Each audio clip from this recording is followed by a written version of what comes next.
Comme un peu partout, nos prisons ne sont pas épargnées par la surpopulation. Cet ex-détenu a passé 8 mois à la prison de La Roche-sur-Yon et selon lui dans des conditions loin d'être idéales.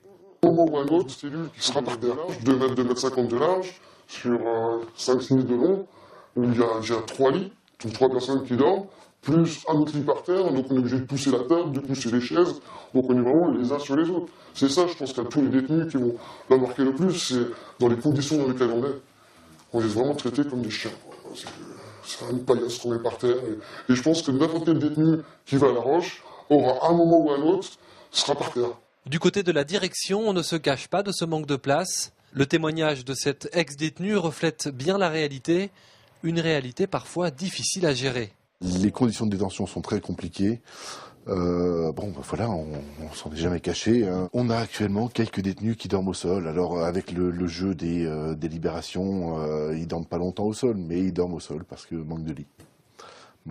Mais c'est un fait et voilà, on l'a toujours dit. Maître Traîneau est avocat à La Roche-sur-Yon. Il est l'un des rares de la ville à fréquenter l'intérieur de la prison. Pour lui, il faut relativiser.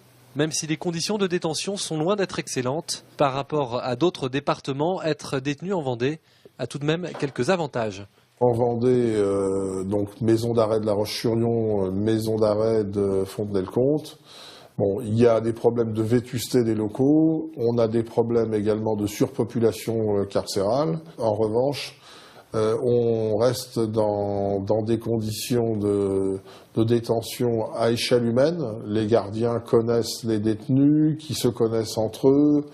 Il n'y a pas ce phénomène de dépersonnalisation qu'il peut y avoir dans des grandes unités. Effectivement, ici, nous sommes loin de ce qu'on a pu voir au Baumettes à Marseille, par exemple.